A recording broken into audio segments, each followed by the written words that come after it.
even those traders end up turning them on and off, right? They decide when the market's changed so much that I have to turn off the robot.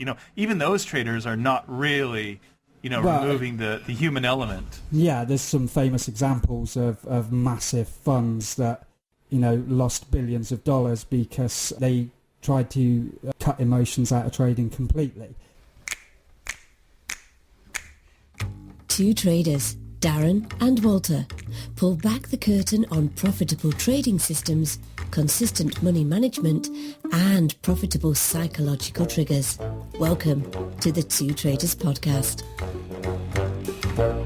Okay, welcome back to the podcast. I'm Walter Peters, and I'm here with Darren. Darren, how are you today? I'm very good, Walter. So, Darren, we're going to talk about trading psychology today, and this is something that comes up a lot in trading. And I think that for a lot of traders, there are these ideas that are sort of bandied about as sort of almost truths that you can't really question. And I think that's why today's topic, which is this idea of why they say psychology is more important than strategy, is something that's going to resonate with a lot of traders. So when I say this, psychology is more important than strategy, what does that mean to you, Darren?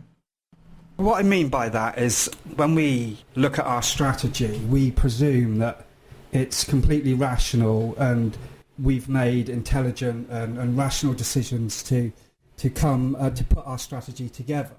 Whereas the reality is that often our decisions are totally irrational, and that's, in other words, our psychology has already built our strategy, but we're unaware of it. And what happens is that the human brain plays tricks on us, and unless we become aware of them and can question those thought processes and impulse decisions, then we could be constructing a strategy that's probably not a good strategy to use. Okay, so what it sounds like you're saying is that there's sort of this underlying psychology facet to our choice of trading system and the way that we implement it. Is that basically it, or is it something different? Let's say, for instance, let's use a real example. We have this hindsight bias. All humans have it. And we believe that we know is what's going to happen next.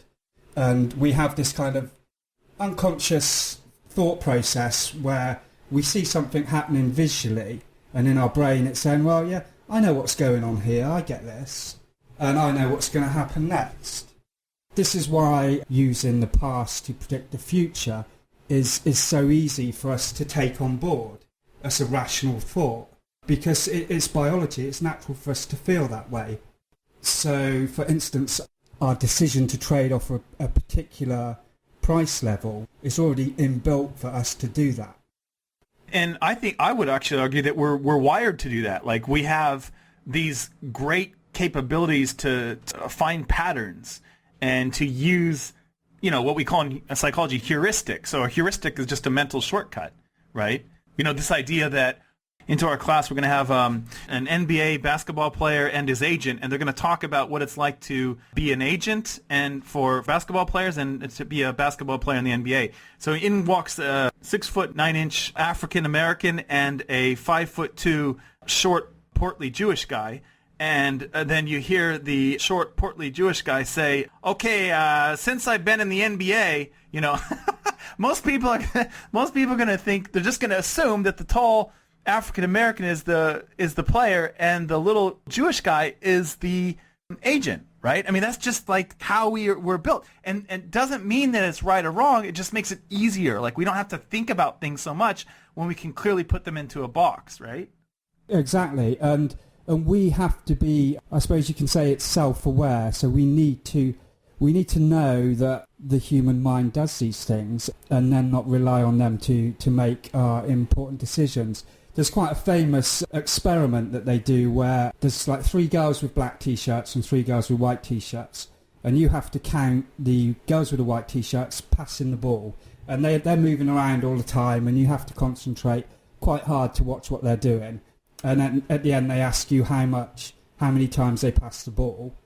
And whilst this is all going on, a guy dressed in a monkey suit walks across the screen, and 50% of the people watching will not see the monkey, because we see what we want to see.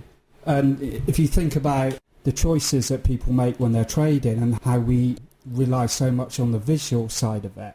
And, you know, this is why people are so, you know, so strongly defend their trading strategies, because, you know, they're seeing on the screen what they want to see rather than what's really occurring. Yeah, that's a great point. It reminds me of the if you've seen that movie Apocalypse, I think the story goes that a lot of natives couldn't even see the Spanish Armada when they were coming in to land on in their territory, because they had never seen anything like those boats. So they didn't really have a framework for that, so they couldn't see them, you know what I mean? I guess my question for you would be, is that really a problem? You know, the fact that we have these heuristics or these shortcuts or this idea of what the world is like or what the markets are like, and so we see what we want to see with our trading strategy, is that necessarily a problem? I think it is the only problem. If you think about, as another example, we have something called mirror neurons, and apparently this is what causes humans to have that herding mentality. So, you know, when we see someone doing well and being successful, it's natural for us to want to follow them and copy them.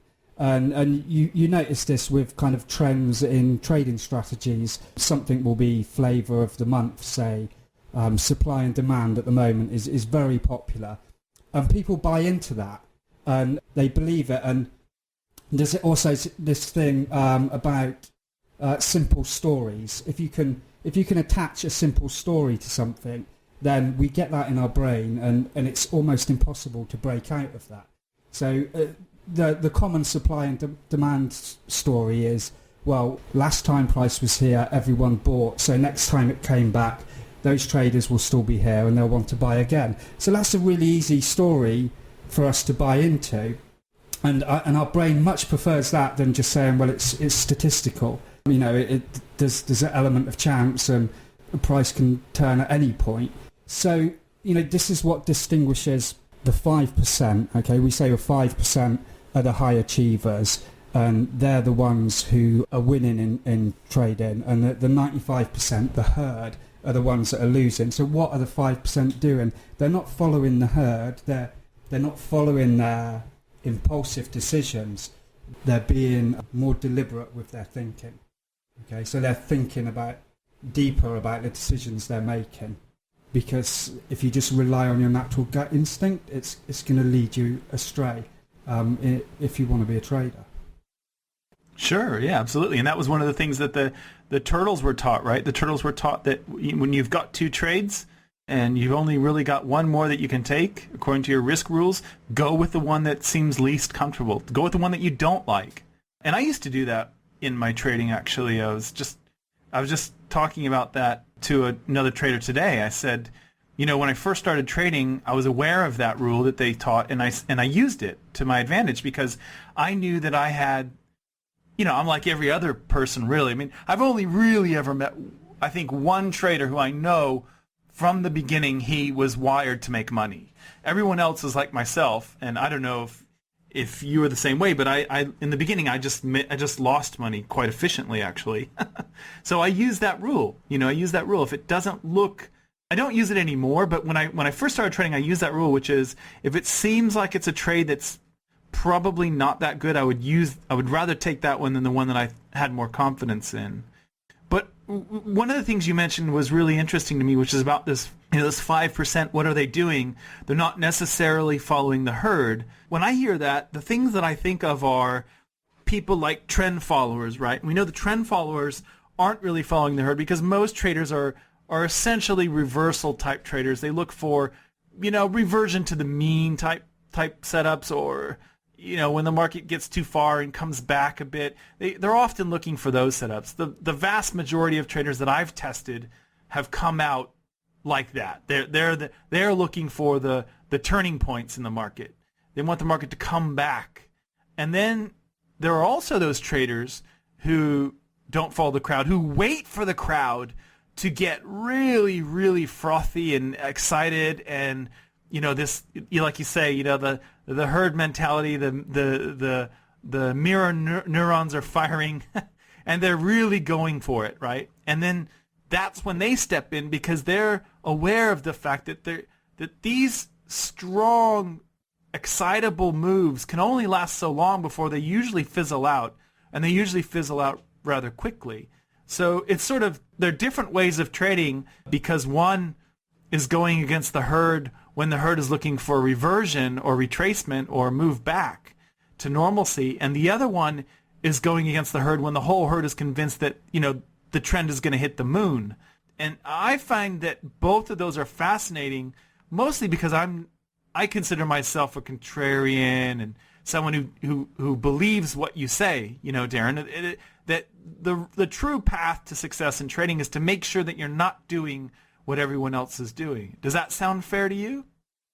I think so, yeah. And I think it's about in my mind, it's about putting yourself as being as important as the actual strategy that you're trading. So one of the things that I think about, Darren, and I don't know if you do as well, but one of the things I think about when I'm thinking about psychology is risk. And to me, psychology and risk management are really, really closely aligned in especially in trading. Let me give you an example. I think a lot about risk in terms of what in psychology we call the availability heuristic. So people are much more concerned about being eaten by a shark than being struck by lightning. But the chances of being struck by lightning are much greater than being eaten by a shark or even bitten by a shark. And even this week, my wife and I, we live right on the beach, and we just purchased these. I'm almost embarrassed to admit, but we just purchased these shark deterrent bands that you put on your ankles or your wrists, and it's supposed to keep you safe from a shark attack. Although there is the disclaimer that these don't work with great whites. So every other shark, apparently, you're in pretty good hands. But if a great white is to attack, they attack in a different way. They just come at you at speed and they stun you from a long distance. So they're not like other sharks that have kind of a sniff around. But anyway, I guess the reason why I'm bringing this up is because, most people are more concerned about things that may not be as likely to occur.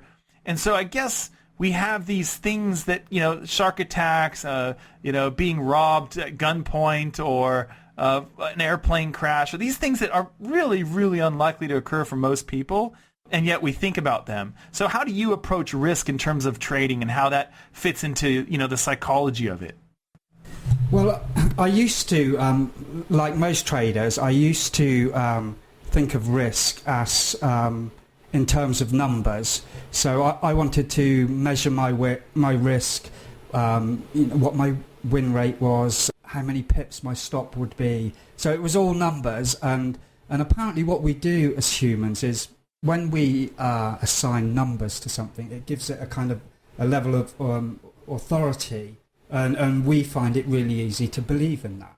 So that kind of deals with the uncertainty side of trading. We feel then that we've got the risk side under control, and that is going to make us successful as trading. But the reality is that risk is a feeling. So when you feel comfortable with something and happy, it appears less risky to you.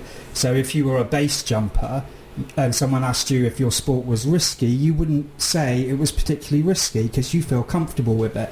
But to everyone else, it's a really dangerous sport.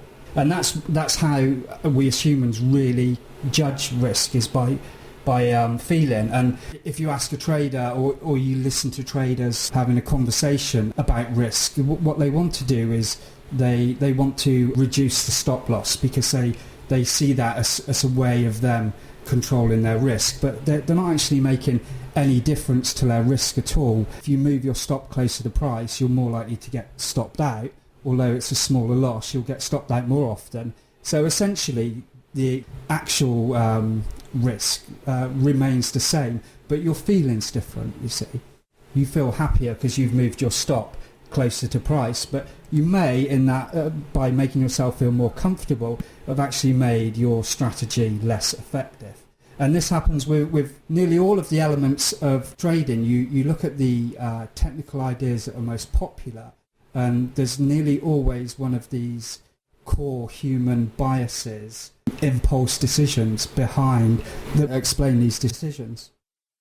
And so I guess what I would wonder is it that traders who have some sort of, well, there's a couple of different ways to approach it, I guess, and explanations for it. So because I've seen exactly what you're talking about, right? This idea that if one thing that I can control is my stop loss, right? And if I just do this to it, then that reduces the risk and so forth. Now, what I often wonder though, Darren, is where does this come from? Is it that, some of us have a deep-seated idea that we're not worthy of making consistent profits, and so we kind of self-sabotage without really knowing it? So it's almost like a subconscious thing, right?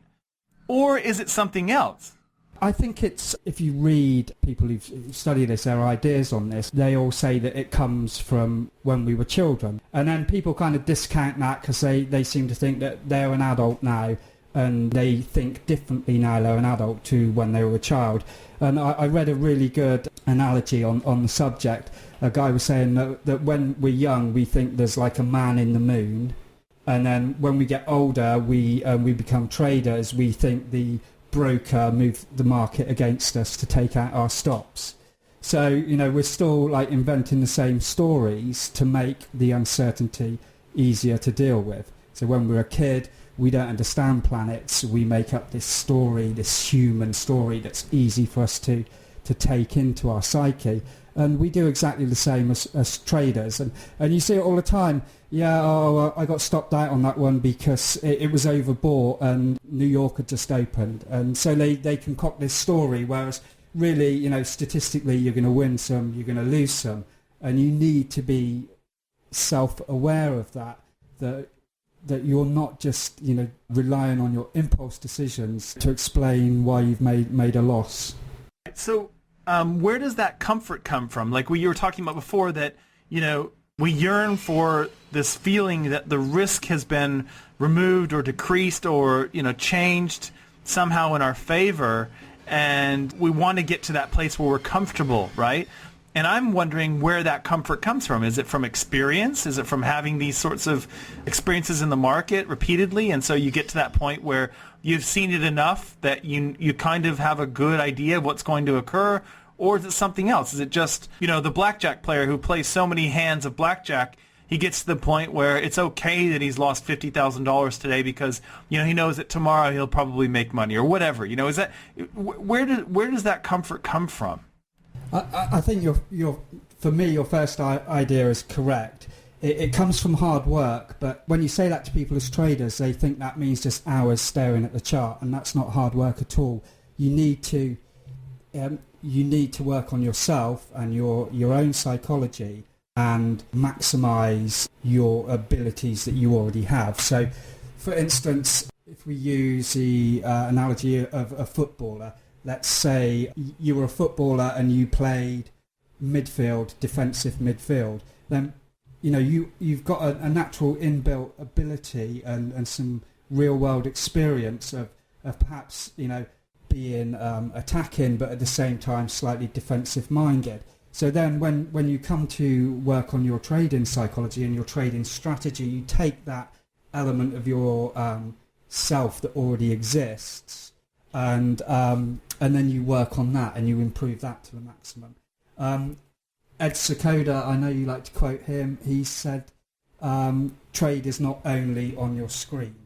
And that's so true because everyone thinks it is 100% on the screen. And it's not, it's you sat there and the decisions you're going to make that will decide. Absolutely. And, I get emails from traders who are happy to say that they've done well, but often the caveat is, well, if I'd only let this trade keep going because, you know what I mean? Like, I'm up 10% this month, but if I'd only let this one go, it would be up 14%. And things like that. So even like you say in the Market Wizards book, there was a trader who said, I can't remember his name, but he was saying, I love to hear the cash register ring. So he said, presumably I'd be much more than I am if I had let my trades go a little bit further. But I'm just so happy to take profit that I often take profit quickly.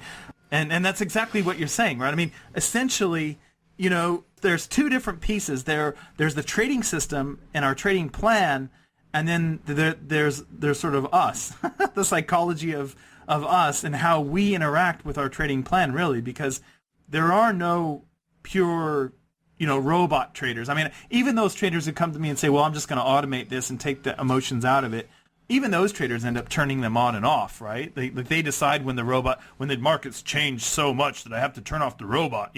Even those traders are not really, removing the human element. Yeah, there's some famous examples of massive funds that, lost billions of dollars because they tried to cut emotions out of trading completely, which is fine until the market does something unexpected, or it does two things unexpected, and then, you're completely wiped out. The point you were saying about traders regretting closing their trades because price continued, the interesting thing is, whether you win or lose, you're always going to have a feeling of regret. So even when you're winning, there is going to be a bad feeling associated with that, because like you say, you may close and then price has continued on. Oh, I could have made so much more. So if you're not aware of these feelings, then you may then say, well, I'm going to go and change my trading strategy because I have this bad feeling. Whereas if you're aware of it as being a natural feeling, you'll just know that this is part and parcel of the psychology of trading, and you'll go back next week and you'll just trade your strategy as you should. And this is why we say trading is simple, but hardly anyone can follow the simple strategies. They seem incapable of following it, and the people that can are the ones that succeed. So there's something distinctly different going on in those traders to the ones who keep failing, and that is because they're self-aware. Yeah, I think that point's brilliant. With you're talking about how we're always going to have regret. It doesn't really matter. One way that I found that might help some people who haven't heard of this idea is that you can look at the MAE and MFE, right? The maximum favorable excursion and maximum adverse excursion. It's just one way to quantify it if you're so inclined, because you can say, well, okay, the market ended up going 800 pips in the expected direction, and I only pulled 350 pips out of it. So you can sort of grade yourself on that if you really want to. But I think your point is well taken, which is we're always going to be in that position where there's some regret, right? It's regret we didn't stay in long enough, or regret we got out too early. And so I guess most of our emphasis and energy should be focused on how do we make it so that we can live with this regret, or how do we make it so we make it okay to have this regret, so that the regret is sort of just an underlying, it's just something that just happens when we take a trade and we know it's coming. We don't, like you say, the real worry to me is when traders use this regret and leverage that into a totally different system. That I find quite sad, because they're never going to find that system that allows them not to feel the regret, right? They're always going to have that as a byproduct. It's just managing the regret, right? I mean, do you agree? 100%, definitely. It's because we all want to be winners. I think probably men more than women. We're kind of brought up, your boys. You don't let your emotions get the better of you. Don't cry, and you need to be a winner. And so we grow up with this sort of inbuilt. We can't accept that we've made a mistake. So our natural instinct is to look for a cause, and the only thing it can be is your strategy, unless you've become aware that how important your psychology is to your trading, and then you can start looking there, and usually the answer is like simple to find. Then, another way of with regard to your performance, I think, again, we have this need to be able to sort of wrap numbers around it and predetermine what our performance is going to be, because we think we can take the uncertainty out of trading. And a good analogy for what it's really like, it's like skiing down a mountain. If you're at the top of a mountain that you've not been before, you don't know what's coming. So, as the bumps and the moguls come at you, then you just have to react, and you have to use your experience and your abilities and skills to get down the mountain and do the best reasonable performance you can. Obviously, there's going to be bad turns and wobbles, but for me, that's what trading is about. You're never going to be able to plan it all out, and we have something called a planning fallacy, don't we, where we believe that if we plan something out, then that's what's going to happen. And as we all know, if you've been trading any amount of time, it rarely is what happens. Yeah, that's where the whole Black Swan comes in, right? That's something comes out of left field, to use a baseball analogy, and then basically we don't, it happens, and then we explain it away. And of course, if we're a good government, then we'll make sure that it can't happen again, or the effect of it will be diminished next time. The problem, of course, is that the next Black Swan doesn't look anything like the last one. So we're always solving the prior problems. But I like your skiing analogy. I think that's great, because when I think of that, what it reminds me of are how many skiers do we know, expert skiers, who decide to, they go down that new run, and they're skiing down the new run they've never been before at a new mountain. And like you say, things come up and they have to adjust and make sure that they make the right critical decisions. But how many skiers do you know who go down that mountain and experience that run and then decide, well, I've got to go change my skis, right? And I've got to put on some new skis, and then okay, let's go down the run. Oh, no, I need to change my skis again. But the fact is, that's what a lot of traders do, isn't it? I mean, they essentially are changing their skis, every time they go down a couple of runs. And most expert skiers don't do that. They're pretty comfortable with their skis, and they know that their skis are, if something is happening, it's not because of the skis, it's because of them, of what they're doing, right? Exactly. And they also accept there's a level of uncertainty, and they don't have any problem with that. In fact, they, it's if you like, they revel in the uncertainty. And can you say that about most of the traders that you talk to? Not at all. They will do anything to remove the uncertainty. Or if I just add this extra indicator, then that will reduce the level of uncertainty. It's all that most traders are focused on. Whereas the professional skier, he deals with the uncertainty as it comes up. Yeah, exactly. Yeah, this has been fascinating. I think that one of the things that comes up with when you're talking about trading psychology is fear, and I would like to get into that in a future podcast. Maybe we can get into that in the next one. But as far as psychology, are there any sort of final thoughts that you have regarding what traders should be looking at and things that they should be managing? We've got a good little list going here, but is there anything else that you'd like to add to that? All I can say, as you can tell, I've just it's something that I'm getting more and more. Every time we speak, I'm a little bit more into this subject, and I'm a little less interested in the technical side of my trading. So it's something that's fairly new for me as well. I'm really the last year I've started delving into this, and as you can tell, I've just I'm just reading and absorbing so much about it.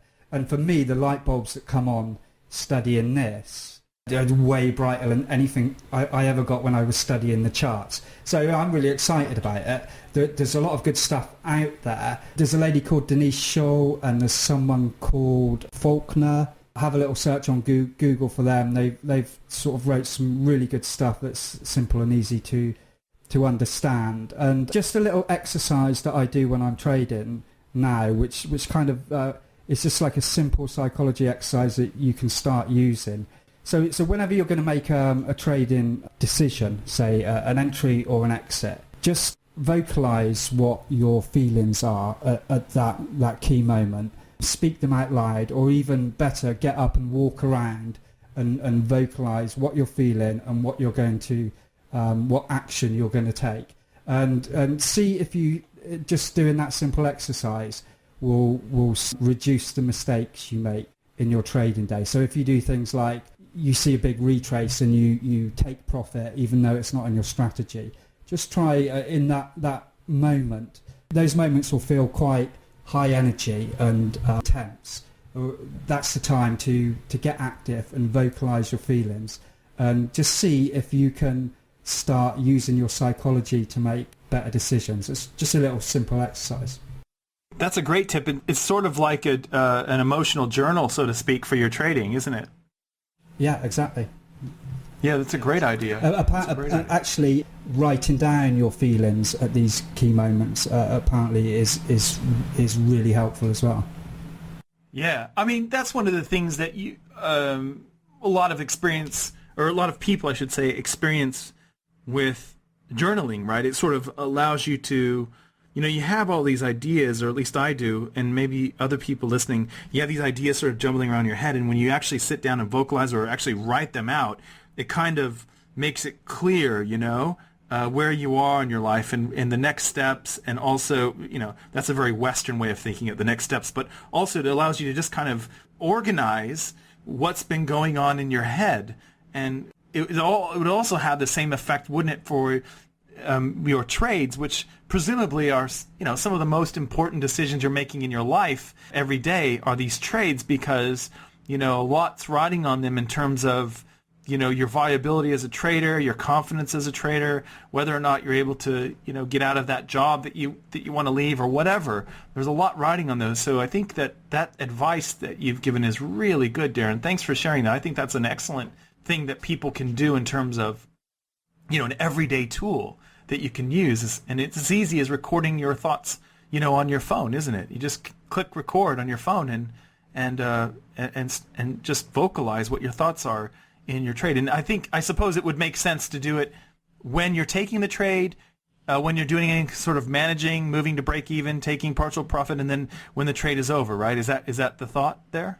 Initially, I started with that, and then I started doing it for any decision that I was making with regards to trading, and now it's kind of moved out of the trading realm altogether, and it's kind of gone into the other aspects of my life as well. And I can see actually many of the decisions I make, if I just stopped and took note, and it's kind of moving from that impulsive decision to intuitive decision, and you need to kind of just break that acting out that first thought that comes into your head. When people say, I like to take the dog for a walk on my own, and I can really think clearly then, because the action is just slowing your mind down, and you're applying considered thought rather than just relying on biases.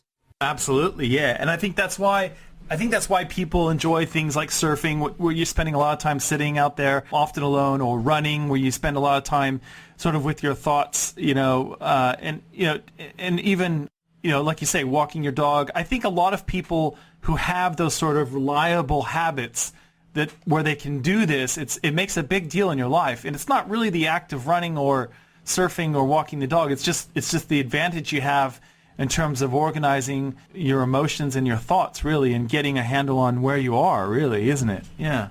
When you did your research into sort of character traits of traders and successful ones, did you come across this idea that traders that like experiences over material things tend to be much more successful? So, we're talking about the skier and the surfer, and science suggests that people, if you gave someone £500 and one would buy, say, a flight to Goa and go and visit some temples, would already have an advantage as a trader over someone who'd just go out and buy, a new watch or something trivial like that. Did you find that at all? Oh, that's an interesting dimension. I don't know that one. I know of the one. I mean, it makes sense the way you say that. The problem with a lot of the personality inventories is they are all sort of set up with a certain domain in mind. And what I found is that traders who are largely in the world of ideas, right? So they're comfortable in the world of ideas, sort of like us, right? Rambling on here. Those traders tend to be more successful, right, than those that are more comfortable in other realms. So I think what you're talking about is, so people who are seeking out experiences, I think that those people, if I'm reading it correctly, I think that those people also, though, have, I guess they're more likely to take risks, I suppose. You see that in the literature. But the other thing is that some of those people, like there's a certain threshold, I think, that you get to where people who are into, say, base jumping or, surfing giant waves or, climbing up mountains without any, safety rope or whatever, whatever, take your pick, right? Those sorts of people have problems in trading, right? It's sort of like the trader that doesn't have a stop loss, or the trader likes to take big risks. And there are some famous traders out there who I believe fit that mold. You know, if you look into George Soros, I think you'll find that occasionally he likes to, and he teaches this, at least from the interviews that I've seen, you know, he occasionally will take a giant risk if he's absolutely certain that he's right. And I don't think that's a very good model for most traders to follow. You know, I don't think that's necessarily good. But I think that your point is a good one because it's, you know, it's sort of, you know, if I'm taking the next step here, Darren, if you're thinking in terms of concrete things, so I've got this trade and it's up 145 pips, and so now I can go and buy that motorcycle, right? That's very different to the trader who's thinking in terms of that trade. I'm up 145 pips. Now what should I do sort of to manage this trade according to my rules?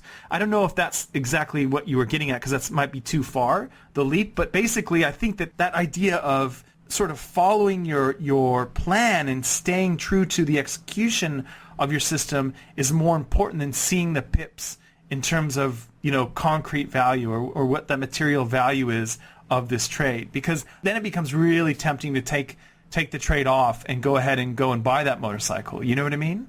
Yes, definitely. And then the other side of it is that if you think about traders, if someone is more materialistic and they just want to come into trading to make £1 million, then they're not going to have the staying power and the desire to put in the work to get there, which is basically going to handicap them. Whereas someone who is much more open to new experiences and trying new things is more likely to find the real answer, rather than, you know, when you first come into trading, you're bombarded with a lot of information. So yeah, the person who prefers to try new things is more likely to put in the work and you know, like I said earlier, revel in the uncertainty of it and become infused by that. And before you know it, you're not really thinking about the money side of it and how much money you're going to earn. You're enjoying the learning process and the sort of mental battle and the struggle and the sort of you know, the battle with yourself to sort of self-improve. And I think you need to bring a little bit of that to the table before you start. I mean, it's a bit like chess, really. You can't you can teach people to play a pretty good game of chess, but to really excel, you need to sort of already have a bit of the right makeup. Yeah, I think that's a great point, and it's one of my goals a few years ago was to sort of, you know, revel in the uncertainty. I think I posted that actually at FX Street one year, where they said, you know, what is your goal? What are your 3 goals for the next year? What do you can do the next 3 years? And that's kind of, I think, a really good. It's a great way for you as a trader to grow, you know, because you're not really scoring yourself on wins and losses, and you're comfortable with the risk, which is what all traders are doing. They're getting paid to take risks. And the other part of that is I think that you really do learn something from every trade, and particularly the losers. It doesn't mean you have to readjust your system. It doesn't mean you need to change things. But I strongly believe that every trade that you take, there's a lesson there, especially those losers. And if you can take that on board, it doesn't mean you're more likely to win in the future, but at least you've learned that lesson that the market's offered to you. And usually that lesson has something to do with you and not the market. So it's, in other words, the lesson isn't something like, okay, whenever the market hits this level 3 times in a row, that means blah, blah, blah. It's more about you and your thinking and how you adjust, you know, your emotions given, you know, what the market's thrown at you. So I think that's a really good lesson, Darren. And my one takeaway from this would be to definitely think about those lessons that you learn in your losing trades. Doesn't mean you have to change things, but definitely think about what you learned about yourself from that last trade that you took that was a loser. And I think your idea about recording your thoughts is just brilliant, because I think that's going to help a lot of people, and I appreciate you sharing that. That's excellent. Yeah, good chat, Walter. So I really enjoyed that, actually, and we need to do some more on this subject another time. Absolutely. Thanks, Darren. We'll see you in the next podcast.